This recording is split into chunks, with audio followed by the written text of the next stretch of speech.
Agora, em 2013, faz exatamente 100 anos que a região amazônica viveu o apogeu seguido da queda do chamado Ouro Branco da Amazônia.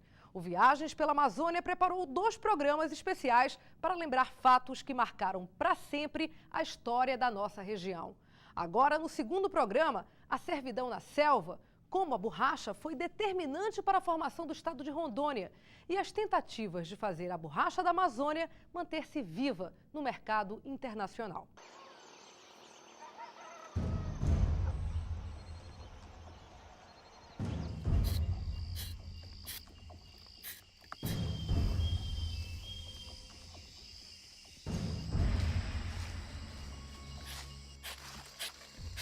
Há mais de 100 anos, esses riscos no caule da seringueira mudaram os rumos da história da região norte do país. O látex, essa seiva que tem alta capacidade elástica, pode ser encontrado em mais de 20 árvores tropicais no planeta, mas nenhuma se comparava em qualidade e produtividade à Hevea brasiliense. A espécie só existia na Amazônia.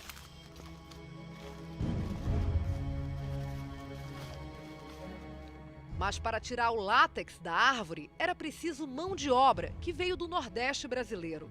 O sertanejo enfrentava um longo período de seca e, por isso, aceitou aventurar-se na Amazônia. Entre o fim do século XIX e o início do século XX, estima-se que 300 mil nordestinos deixaram a terra árida da Caatinga para embrenhar-se na floresta amazônica.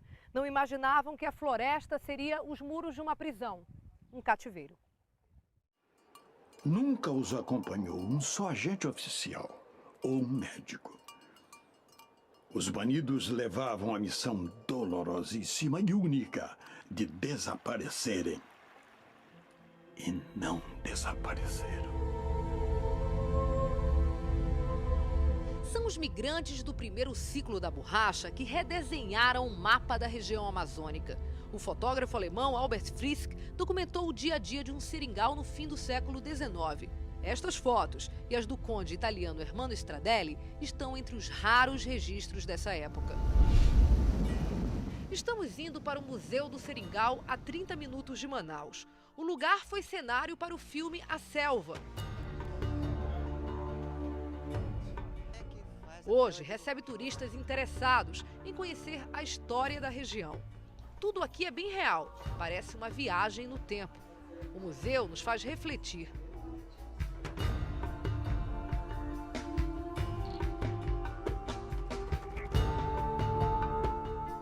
Bem de perto, a diferença da vida na floresta. Riqueza na casa do dono do seringal. Miséria para quem vivia na selva extraindo o látex. Objetos para casa, para o trabalho, só podiam sair do barracão de aviamento. Não circulava dinheiro no seringal. Tudo era na base da troca. E a borracha, a única moeda conhecida pelo seringueiro. Assim ficava fortalecida uma relação de dependência nas mãos do patrão, tudo que era fundamental para a manutenção da vida. João é guia do museu. Filho de seringueiro, aprendeu quando criança as histórias que hoje conta para os turistas.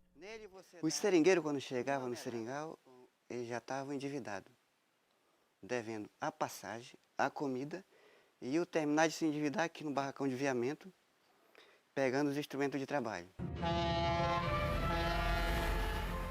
Mais gente chegava sem saber que viveria também em regime de escravidão. Onde é que fica esse Acre, hein, Bastião? Faz mais de mês que a gente está nesse barco, só vendo água e mata pela frente. Era a norma do seringal, ele tinha que produzir 50 quilos de borracha por semana. Que exatamente isso aqui, essa pelota aqui está valendo a um dia de trabalho. Aqui tem o quê? Quantos quilos? 10 10 quilos, quilos? 10 Pesado? quilos. Aqui, então, tinha um dia de trabalho. Um dia de trabalho. Agora, ele podia pescar, caçar, ou só podia comprar alimento aqui no barracão? Só aqui, porque se ele fosse se empatar com outro tipo de trabalho, ele não ia comprar comida e nem deixava renda para o dono do seringal. Tinha bastante capanga, os capazes, tudo que vigiava esse seringueiro para eles trabalhar em ordem. Que o trabalho era individual. Cada qual tinha a sua trilha e o seu taperi.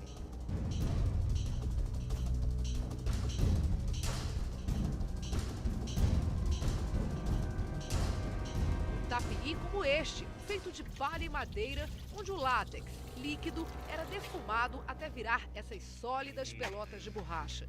Com elas, o seringueiro tentava quitar uma dívida injusta e impagável. O seringueiro ele tem que trabalhar 18, 20 horas por dia, né? Porque ele tem que sair de casa 2 horas da madrugada. 1 hora, 2 horas da madrugada é a hora que ele sai de casa. Por que tão cedo? Porque a seringa ela só larga o látex lá no mato se cortar cedo. Cedo. É muito esforço, é sofrimento demais, não é nem esforço, é sofrimento demais. A vida do seringueiro é uma vida, vamos dizer, escravizada. Escravizada em tudo por tudo. Porque o pessoal que vier do Nordeste não, mas o cara que é filho de seringueiro, nasce e se cria no meio da mata, ele é cego. Ele nunca estudou. Ele não sabe o que é a letra A nem o número 1. Né? Então, do seringueiro, ele chega na casa do patrão, ele diz, olha, eu quero cortar seringa. Né? Aí o patrão, ele não vai perguntar quanto é o preço disso, quanto é o preço daquilo. Não, negativo. Ele só diz assim, eu quero isso, isso e isso. Aí o patrão nota lá do preço que ele bem tem de notar. Né? E dali ele não sai nunca mais? Nunca mais ele sai. Ele pode trabalhar anos e anos, 10 anos, 20 anos, 30 anos, 50 anos, 60 anos, ele não sai mais da conta do patrão. A luta pela sobrevivência é o que há em comum entre os primeiros seringueiros e os da década de 40.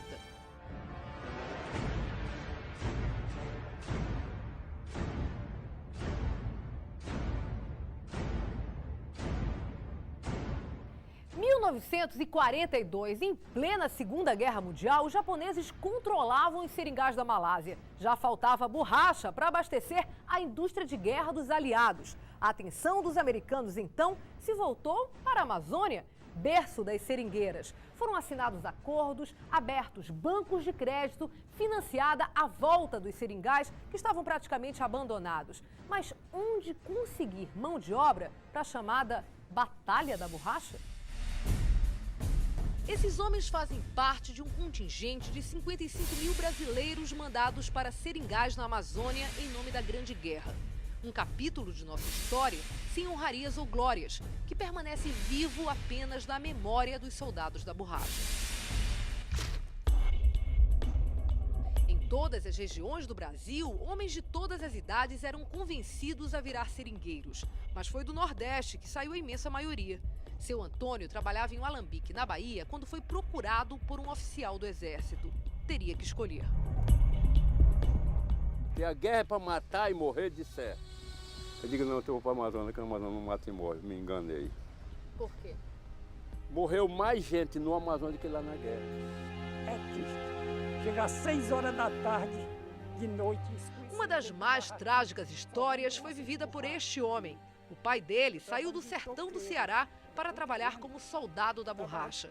Antônio, ainda menino, deixou a família no Nordeste para acompanhar o pai na jornada. Eu já estava dentro dos 8 anos, meu pai morreu. O senhor ficou sozinho aqui?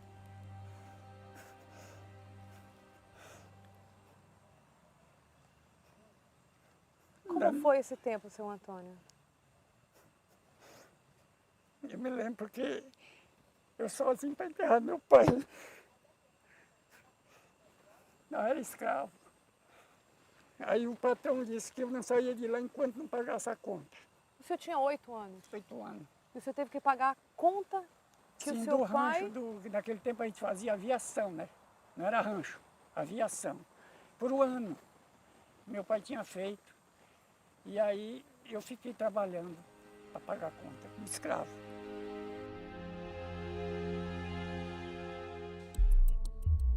Quando entravam na selva, os novos seringueiros eram abandonados à própria sorte.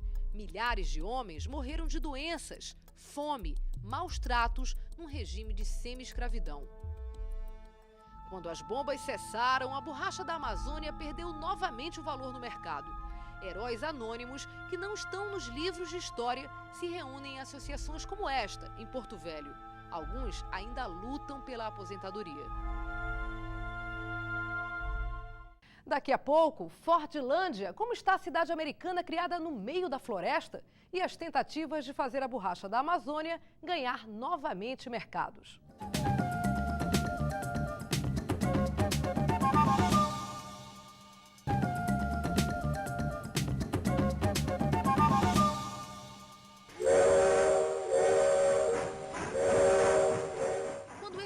Cortou o silêncio da mata pela primeira vez há 100 anos, a parte noroeste da Amazônia entrou definitivamente no mapa do Brasil. Hoje o menino brinca na locomotiva parada, alheio à história escondida sobre os seus pés. Há 5 décadas, máquinas a vapor são lentamente engolidas pela floresta. Quem anda por essa estrada de barro na periferia de Porto Velho pode nem reparar nesses ferros retorcidos, corroídos pelo tempo. São velhas locomotivas abandonadas. Mato e ferrugem tomam conta de parte de uma das histórias mais fascinantes e trágicas da Amazônia. A estrada de ferro que conduzia a borracha dessa região. A Ferrovia do Diabo. É o título do livro de Manuel Rodrigues Ferreira, que virou filme em 1981.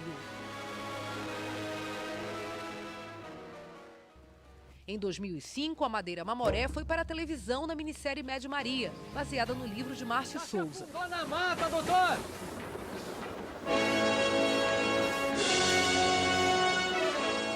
Em todas as obras, milhares de vidas perdidas durante a construção da ferrovia. Junto com o historiador Marco Antônio Teixeira, visitamos o lugar onde ficava o cemitério da Candelária, o maior dos vários cemitérios da Madeira Mamoré. O número oficial de mortes é 6.500. 6.500 na segunda tentativa. Eles morreram em função da malária. A malária é a causa-mortes número 1 da empreitada. Os trabalhadores eram obrigados a ingerir quinino, dado pelos médicos e enfermeiros 3 vezes ao dia, sob a mira de espingarda. Isso trazia alguma consequência para o organismo? Destruição do fígado, cegueira precoce, surdez precoce, né? Perda da razão. E o que era feito com essas pessoas que... Depois de 3 meses, que era considerado o prazo ideal de utilização deles na ferrovia, eles eram demitidos. Prazo de utilização como se fosse uma máquina? Uma máquina, exatamente. Mas por que a vida humana valia tão pouco? Por que a qualquer custo era preciso escoar o produto mais rentável do fim do século XIX, a borracha? 366 quilômetros de ferrovia era uma única maneira de vencer as corredeiras e cachoeiras do Rio Madeira, por onde bolivianos e brasileiros daquela região conseguiam vender seus produtos para o exterior. Mas à medida que a borracha ia perdendo valor no mercado, a estrada de ferro sentia um impacto, até que foi definitivamente desativada na década de 60.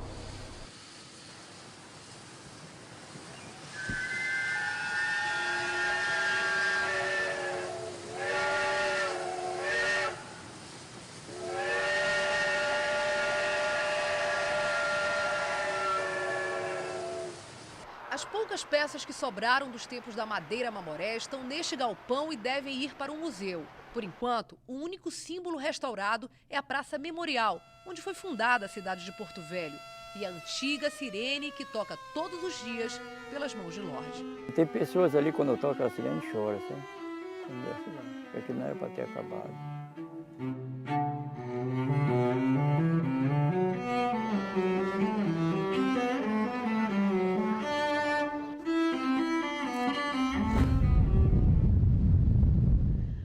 Muitos quilômetros dali, no estado do Pará, parte da história da borracha na Amazônia também está quase esquecida.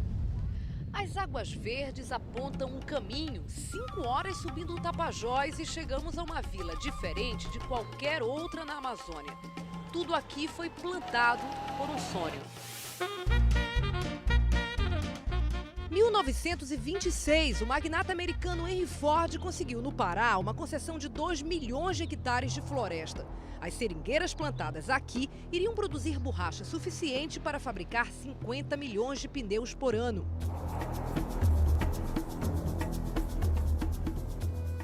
Era bonita, Era bonita, queria que a senhora visse. Era linda. Seu Lobato, aos 90 anos, é o último seringueiro dos tempos de Ford. Lembra quando tudo por aqui funcionava como numa fábrica norte-americana. Quando apitava, a gente era grosso, um apito grosso. Escutava quase Itaituba. Das 7 horas, todo mundo pegava do trabalho. Do dia para a noite nasceu Fordlândia, uma cidade com 5.000 habitantes brasileiros e estrangeiros. Muitas características da cidade refletiam a excentricidade do fabricante de carros. Essa daqui era Palm Avenue, a principal rua da Vila Americana, onde moravam os administradores. Casas em estilo rebuscado, como essa aqui, hidrantes vermelhos, tudo foi projetado para imitar a vida nos Estados Unidos. Mas a natureza se rebelou. Ninguém podia imaginar que na Amazônia as seringueiras ficavam frágeis quando plantadas lado a lado. Acabaram devastadas pelas pragas. Ford entregou o projeto ao governo brasileiro. Aos poucos, as seringueiras que resistiram às pragas foram sendo substituídas pela pastagem de gado.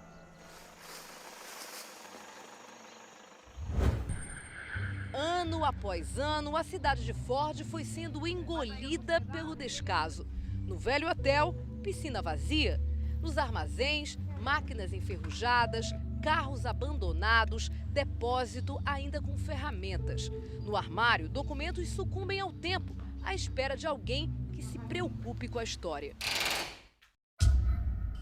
Mas a borracha não faz parte apenas do passado da Amazônia. Ela é bem presente, principalmente para quem vive no estado do Acre. Estamos em Chapuri, terra de Chico Mendes. Nosso destino é a reserva que leva o nome do ambientalista. A Resex Chico Mendes foi criada há 22 anos, a partir de um modelo de produção que une conservação da natureza e geração de renda. Para chegar a uma das comunidades, atravessamos o rio Acre de balsa e pegamos a estrada. São 20 quilômetros de estrada de terra até o Seringal Floresta, um dos 48 da reserva. Na comunidade Rio Branco vivem 7 famílias. Uma delas é a de seu Raimundo.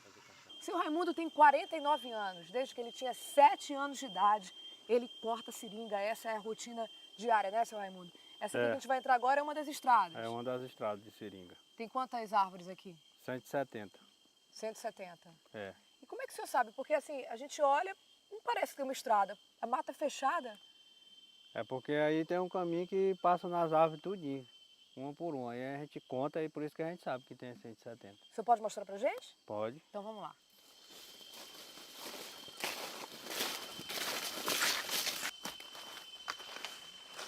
Ter fôlego para acompanhar seu Raimundo.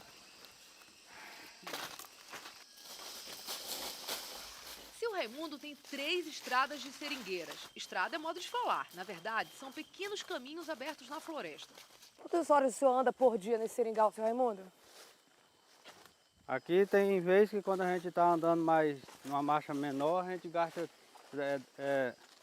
8 horas por dia. 8 horas por dia? É. 4 para ir? E 4 para voltar. É 4 horas para cortar as aves e 4 para colher. Para colher o leite mesmo. A produção do dia é levada à sede da comunidade, chamada de ponto de recrutamento. Miro é o gerente.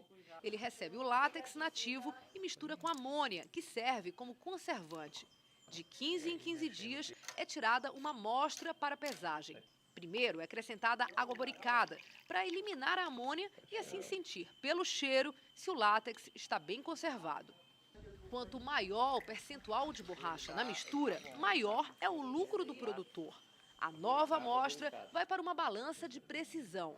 O pagamento é calculado a partir desse peso da goma elástica sem água. Um galão desse aqui, ó, de 30 litros, rende, em média, 15 quilos de borracha seca, que valem, para o seringueiro, R$ 117.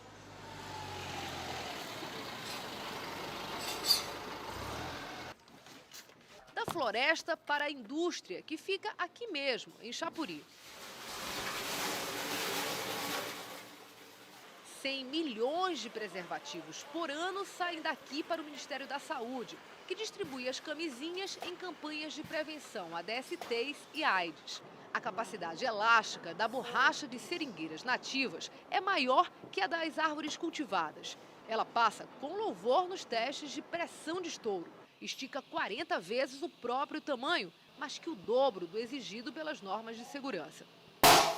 Um bom negócio para o consumidor e para os fornecedores da matéria-prima.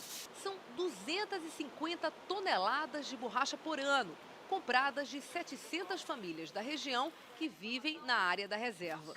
É a verticalização da produção e a agregação de um produto extrativista, de uma matéria-prima, no seu local de origem. Então, hoje a gente gera emprego e renda para as pessoas de Chapuri e uma agregação de valor para o extrativista. Hoje o seringueiro ele recebe em torno de 150% um valor superior ao preço pago pelo mercado pelo látex vendido para a fábrica.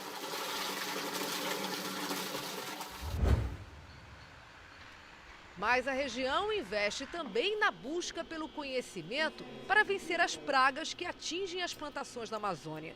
Informações antes desconhecidas que tantos prejuízos já causaram no passado. Quando se estabelecem os plantios homogêneos, você tem uma disponibilidade grande de árvores susceptíveis, né, sem uma barreira física entre elas. Então, em condições favoráveis, o fungo se multiplica e a doença, atingindo níveis epidêmicos, pode levar à morte das árvores. A doença é conhecida como mal das folhas e é causado pelo fungo Microcyclus ullei. Ele produz um esporo, como se fosse uma semente. Levado pelo vento, esse esporo cai nas folhas e ataca principalmente as folhas novas, que estão com 10 a 12 dias de vida. Esta fazenda, no município de Bujari, virou um grande campo experimental, com seringueiras clonadas vindas da Bahia e enxertadas com árvores nativas da Amazônia.